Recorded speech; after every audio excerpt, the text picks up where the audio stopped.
thanks. How you guys doing tonight? Sweet, yeah, you can cut the music. That's fantastic. I will say this before I get to the comedy, as an outsider, not knowing really what was going on tonight, and it took me a while to catch on, and I was so happy when I caught on after seeing all the guys in the robes. Because when you don't know what's going on initially, you're just like, do they have a special wing and they just let those people out for tonight? Because it was a little frightening, but God's good. All right, let me put my keys over here, so do that. So I'm excited. That food, we already said that probably, but man, was that amazing. That was... I don't want to forget this, so I'll come back to. But this looks great. I don't know who set this up. It looks great. There's no joke there. It looks really nice. I love it. I love you can't. They look like those are like pickle jars or water coolers. They flipped upside down. I mean, that looks great. And Miracle Street. I'm going to use that for a series next year. That's great. Sounds a great Christmas series. Anyway, so the food was amazing. So, all right, we'll start the comedy. But after we applaud the food one more time, that was amazing food. Yes.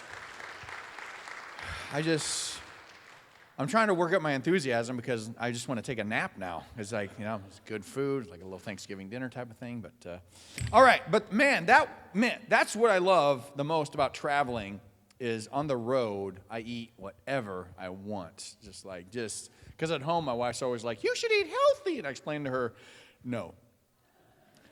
And here's my rationalization. You eat healthy, you live longer. But as Christians, this world is not our home. That's right. Healthy people lack faith. Have a Twinkie for Jesus. I've got a message. Eat sugar, see God. That's my message. And this is my special message stance. If I'm standing like this, I got something important to say. So eat up. Because my sister-in-law is like a gluten-free Nazi. She's like, she's like a gluten-free evangelist. And she actually sent us in the mail, I'm not making this up, which tells you something about the reputation of comedians. We have to tell you when we're telling the truth. It's like, have you noticed that? It's just my thing with comedians. It's like there's that thing where I'm not making this up. So everything else apparently a lie. But she sent us in the mail gluten-free bread, which I loved that she sent it in the mail. But it was really sweet. I don't know if you've ever had the experience of gluten-free bread. If you haven't, when you're leaving tonight, just find a brick and lick it. And that will pretty much give you the same taste sensation as her 10 million grain gluten-free, a little dry bread. But I do love the fact that she mailed it to us, so I didn't have to go to the grocery store, because that is one of my... my wife will send me just to the grocery for that one thing she forgot, that you go and you're going for the one thing. I don't know if it's just me, but if I'm at the grocery, and it's just the one thing, I just want to get out of there as quick as I can. So I assume we all do this. I don't know. We'll find out. But so I got my one thing at the grocery store, right? Do you do this, right? Now you got to pick the right line because you're in a hurry. You got your one thing. You got to pick the right line. So you pick a line, right? And then you keep track of the person who would have been you had you chosen the other line, just to see if you made the right. I beat myself again. Oh, man. So, yeah, the food thing. Eat up. Enjoy food. I think the key to healthy eating, apparently, is a lettuce wrap.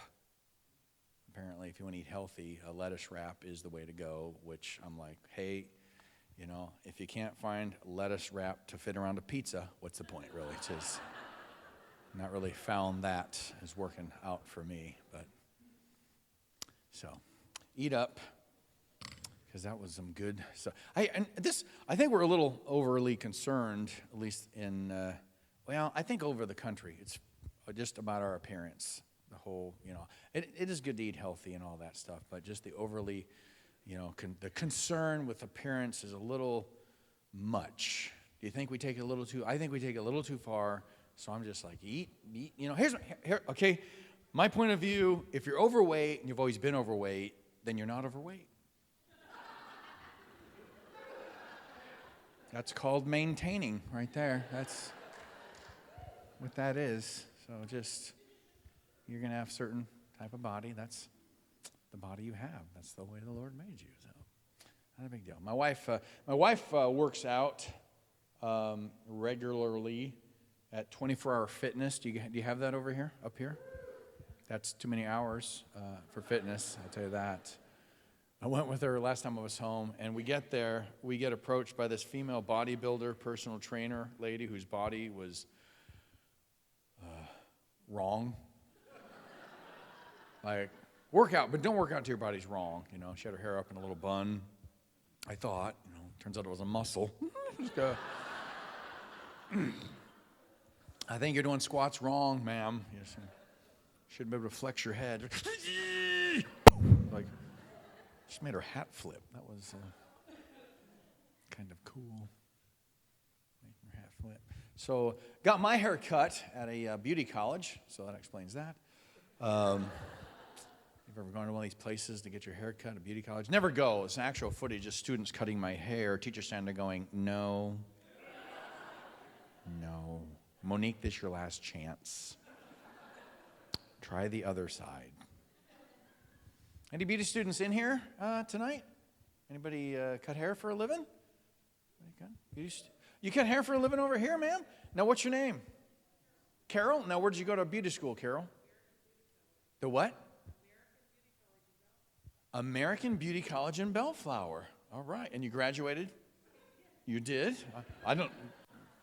So other people over here surprised, but I wasn't surprised. I don't know why they were chuckling. She graduated. I don't know. But, yeah, we'll go. What do you do for graduation at a beauty college? You walk down the aisle, clip off your tassel. Go. I forgot your name. Was it Carol? Carol. Yeah, oh, good, because I'm horrible with names. So I don't know what that is, but I should be better with names. Thor. I never make fun of anyone's name, I will tell you that, because I get grief all the time. Thor, is that short for something? Like, no, it's long for Thor. So, Carol, do you cut hair somewhere now? I'll give it a plug for you. You cut hair at home. Are these people awake when you're cutting their hair, or just sneak up? I'm getting him now. You cut his hair. Is that okay? All right. I'm not sure if you're in costume or not. Because if you're not, I'd take less naps, buddy. I'd take less naps. Oh, you're the whatever his name is, that character, Eddie, or Lewis. How was he related? Uncle. All right, here we go. Okay. So I didn't get that at first, but you got that spot on there, buddy. So you retired then, Carol? All right. How long you been retired? A week? Where'd you got hair last week at? As much as you used to. Okay. Anybody else out there cutting hair for the who? Oh, point them out. Let's do this. Tag team. Where are they at? Her husband's here. Your wife, is it you? She does a better job, said the man with great humility. Look at me. Now, what's your wife's name? Lynn. Okay, excellent. And she's not here. Is she coming back later? Or is she?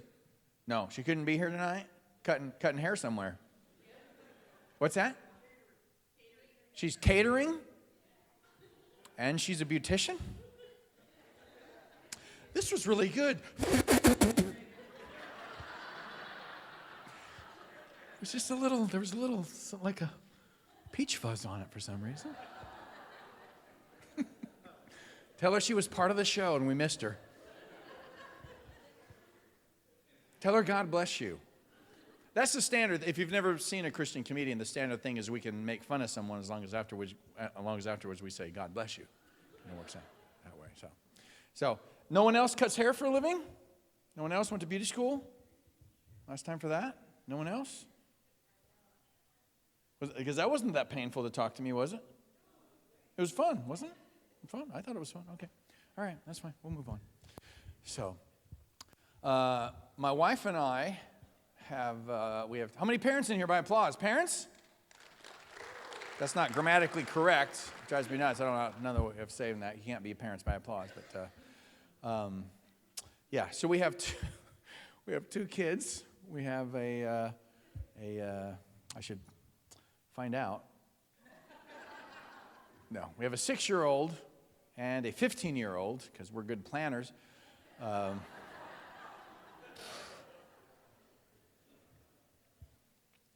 trying to figure out the parenting. I didn't grow up in a Christian home, which probably will become more obvious as the longer this show goes. But so we're just trying to, we don't know how it's done in terms of, raising kids in a Christian home. So we're trying to figure out the parenting thing. So we haven't really done the spanking. Maybe it's because they're girls. I don't know. Maybe if it's different with boys. I don't have any idea. I'm not against spanking. We just don't happen to, it's. Well, with girls, you're pretty much like, no, honey. I just raised my voice this much. Anyway, but you know what it is about spanking? It's the terminology of spanking that I don't quite understand. Because the technical term for spanking is corporal punishment, right? Yeah, which is the wrong rank. If you're spanking, you need to be like a drill sergeant. Call it a cadence. Left, right, left. Told 10 times to clean your room. Guess you won't be sitting soon. Left. That's a tall kid, by the way. So a little late at this point, Mom and Dad. Good parenting, bad parenting. So we're on the same page here. Okay. So I think moms have the toughest gig in the parenting relationship. Do you feel that way? Moms have the toughest. Yeah, said the moms. Yes, they do. I think that's why Mother's Day cards, out of all your holidays, are the hardest cards to buy, because they're also fake. Because all Mother's Day cards say something on them in big flowery letters, like, to the most wonderful mother in the world. It's like, why can't they just make a card that said, you did the best you could? So I love you anyway. I'll get a card back. Yeah, and your disappointment too. Happy birthday. So my mom was the main disciplinarian in our home.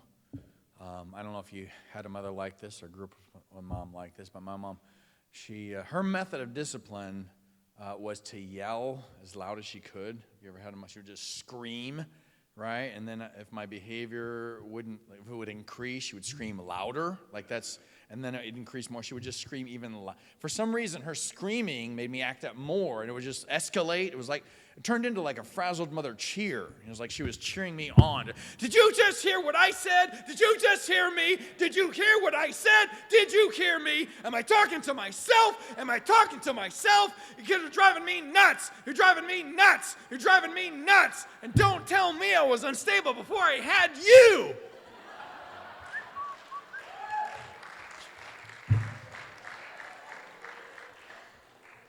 It's the anger pyramid. Now, when my wife gets upset, she doesn't yell or scream or cuss, but she slams doors like that's okay somehow. Like slamming doors is like cussing with inanimate objects. Don't say that about my mama again. So I just put. My wife's a morning person. I'm not a morning person. I get up in the morning. I want to eat my cereal, read the back of the box. That's what I want to do. My wife gets up. I want someone to talk to me. I'm like, have some Rice Krispies. I hear they're pretty chatty. Our youngest has a loose tooth. You're going to notice this, but whenever you tell someone your kid has a loose tooth, they have all kinds of dental advice. You ever notice this? And like, she's got a loose tooth. We need to have her stand at the end of a dock. You tie a string on her tooth. You take off with a speedboat. There's always a string and a rock and a cliff involved in their dental advice, which is a little ridiculous because you tie it to the doorknob. That's the proper way. That's how we did it when I was a kid. So I tried that with her. I tried to tied her, the string around her tooth and the door. I don't know how to, if my pantomim's correct, but I tied the string to her tooth and tied it to the doorknob, and then, or however she's standing. Okay, she's over here, and the door's going to slam this way, and so I couldn't bring myself to do it. It's just like, I'm going to count to 3 and then slam the door. You ready? 1, on 3. Okay.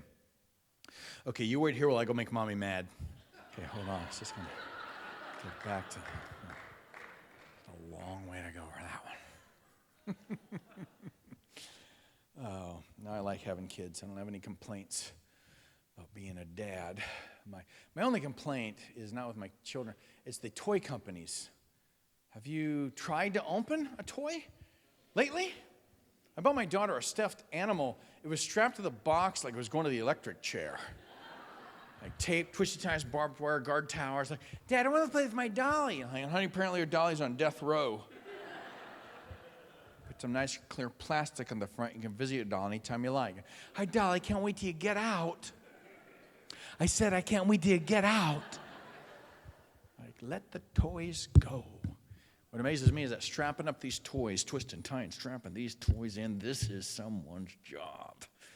Like, who does this? Where's this done? Like, don't ever tell me elves are happy. I can only imagine this being done by someone at a state correctional facility somewhere. If I'm not going anywhere, you're not going anywhere. Let the toys go, man. So, I do like living in California. I'm not originally from California, but I love living out here because it's the best weather in the country as far as I'm concerned, which has been great because no matter what time of year it is, the theme parks, you can go any time of year. We got the Disney annual passes. And I remember when my oldest daughter, she was at that, you got to be this tall to ride the ride age. And she wanted to go on the biggest, I forget where we were at, but she wanted to go on the biggest roller coaster I'd ever seen in my life. I mean, she just tweaked by. I'm like, you want to go on that? You want to go on that? Can you see that from where you're standing? Can you see? So we get on this thing.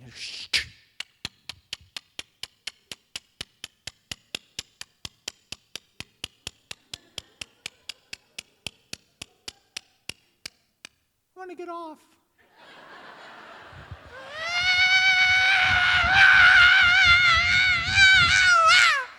I want to go again. This time I don't want you to scream, Daddy.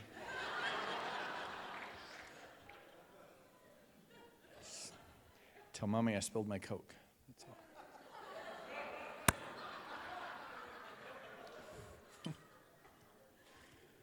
Oh, boy. Now, my wife and I have been married now for, before I go there, let me finish this theme park thought, because have you noticed this about theme parks? Because I got to thinking about this because of the roller coaster thing, but some rides at the theme parks have just become progressively amazing, like roller coasters. And then some have just digressed. They were fun initially, and they just have digressed into what's the point of bumper cars. Have you been on bumper cars lately? It's like, you better move. I'm coming to bump you. Get out of the way. I'm going to bump you. I got you. I'm backing up. What is that? What is going on with bumper cars? When I was a kid, bumper cars had some sort of Frankenstein hookup. There was electricity above, this thing on the back. It was there were sparks flying. Someone could die. You know where the power was coming from. I don't know what they're being powered by now. Apparently now they're being powered by Betty White.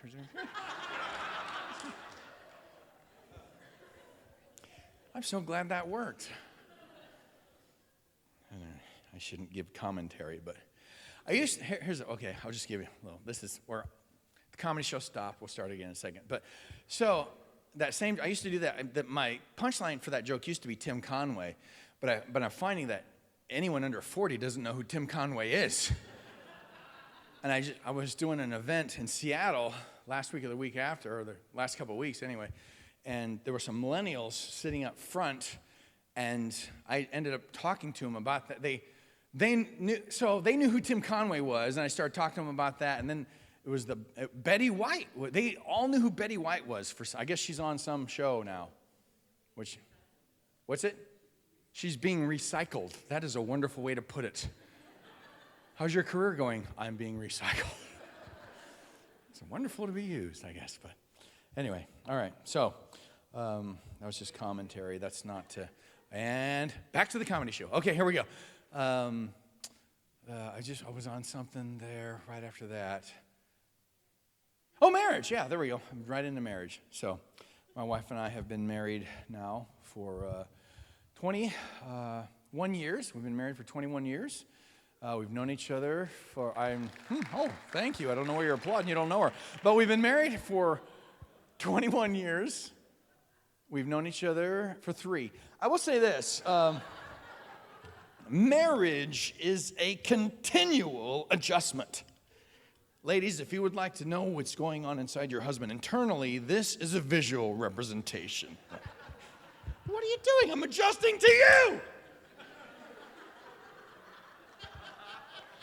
Apparently, until I die. I'm still trying to adjust to the fact that my wife tends to overreact, especially when we're driving. And we'll be driving along. Also, my wife will go, oh no, like what? I'm looking for a semi or a deer or a falling rock or an emergency of some sort. And then my wife goes, I forgot my sunglasses.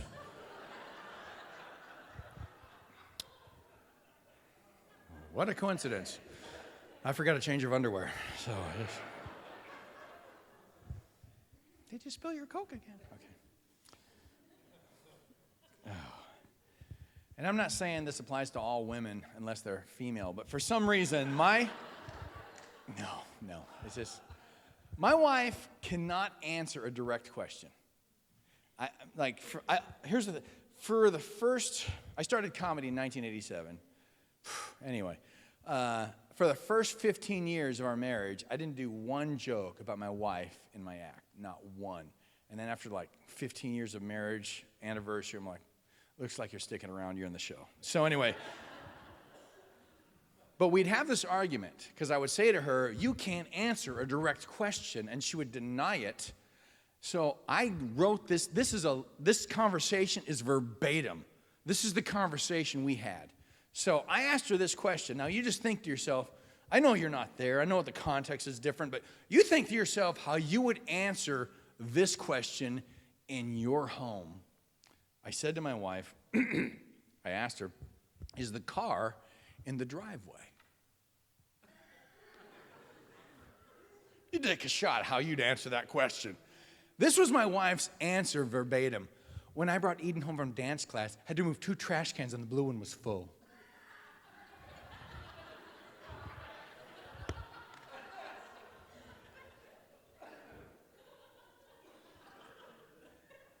Are you having a conversation I don't know about? Because I'm not tracking with that one.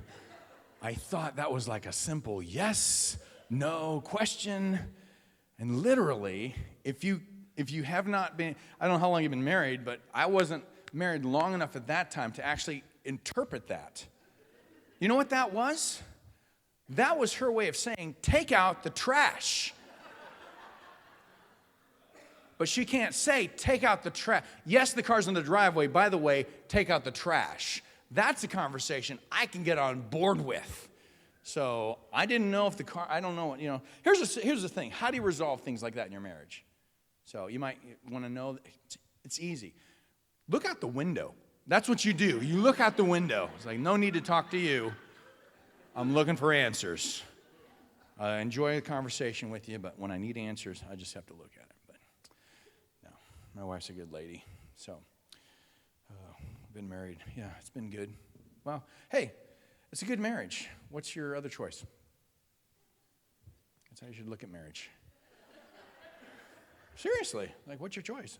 I'm in a horrible marriage. Well, change that attitude right away, because that's not going to help you. So, all right, so how are we doing on time here? Let me take a look at here, because I want to make sure that I brought something special for you guys tonight. Since it's the Christmas holidays, this is the first holiday show of the year. So every year I write new holiday holiday, Christmas jokes. So these are the first. You guys are basically, well, it's special if they're funny. If they're not funny, show's pretty much over at this point, folks. So this will be bonus material, I guess. So they're new, since I don't have them all memorized, so I'll just treat it like a sermon and just read. Was that a slam against pastors or something? What? Can you know your material? Can you anyway. How about, here's an idea before Sunday. Study up. How about, okay, anyway. Kidding. God bless. All right, so. Oops. Okay. So, of course, we're here to celebrate that time of year. I thought I was going to be able to get through it.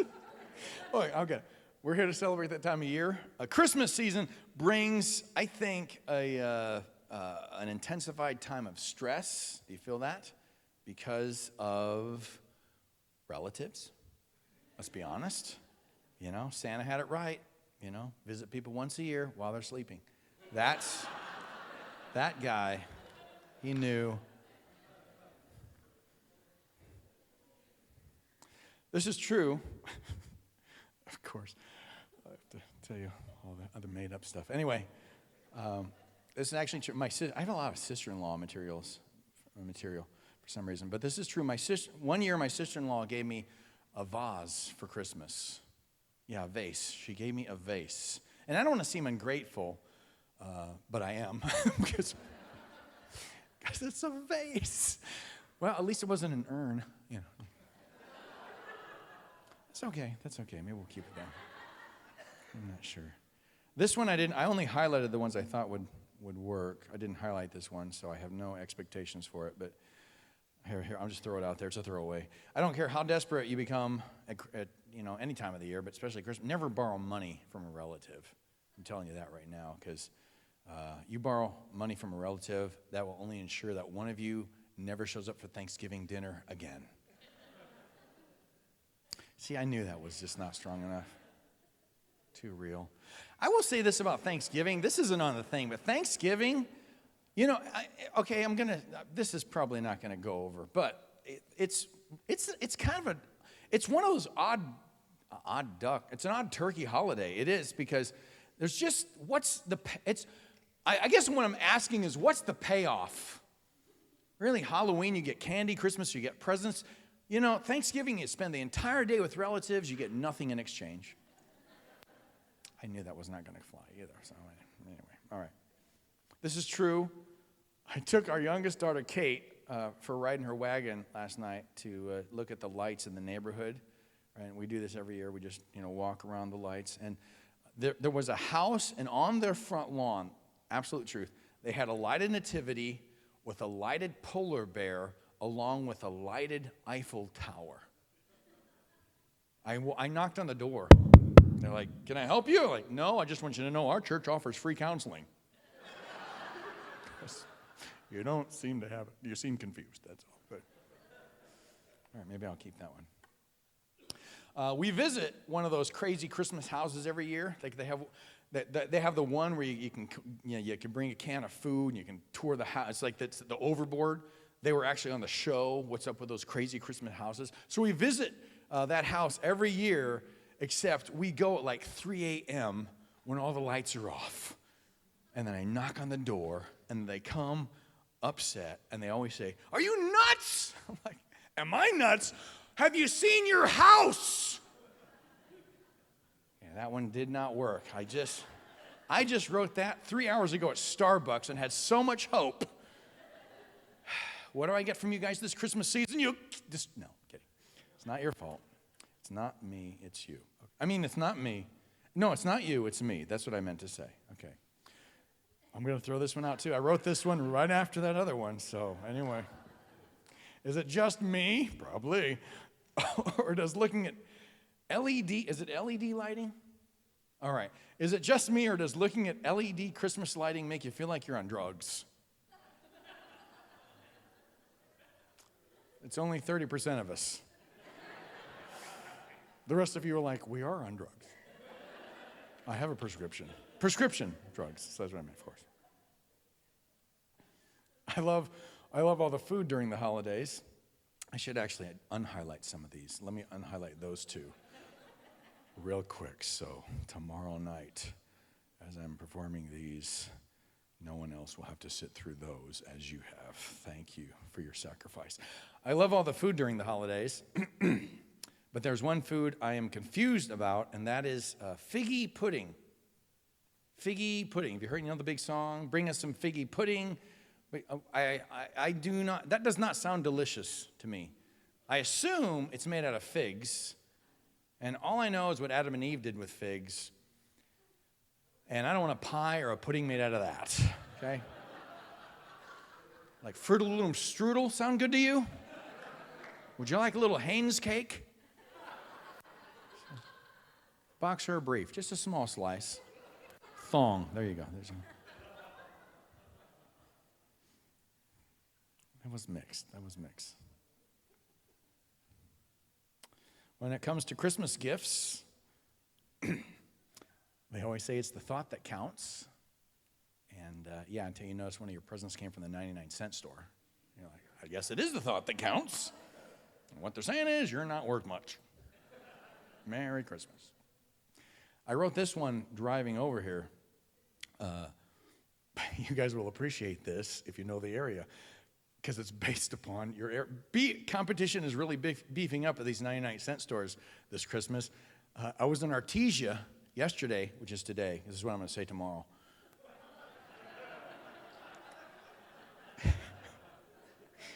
I went out to say, and this is true.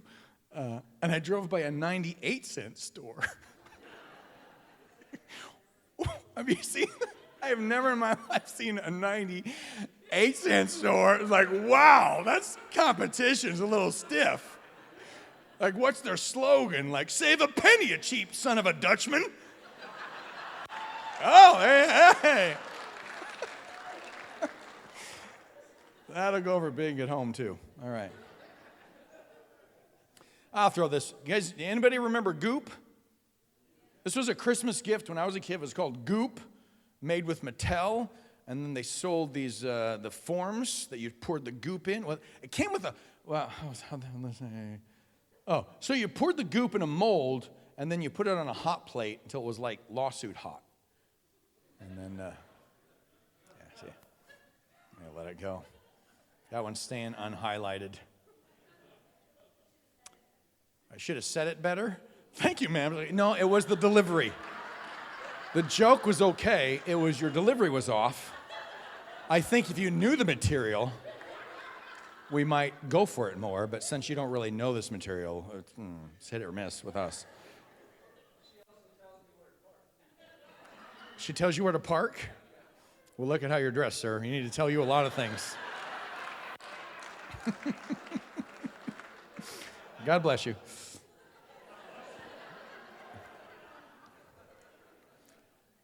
Weirdest Christmas carol, most bizarre Christmas carol. You guys know what the most bizarre Christmas carol is? It's just a fact. You can guess if you want, but this is, in my opinion, this is a fact. Weirdest Christmas carol. What? That's a funny song. I mean, like, it didn't mean to be weird. It's just weird. 12 Days of Christmas. That's a weird Christmas. Come on.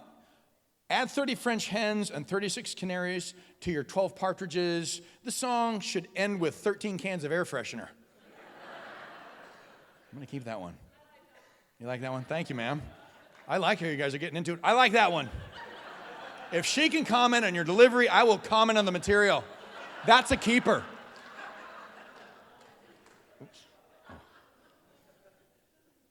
Every Christmas, have you noticed this? Every Christmas you can find an itemized list of that song. Like they break down what each thing on that 12 Days of Christmas would cost.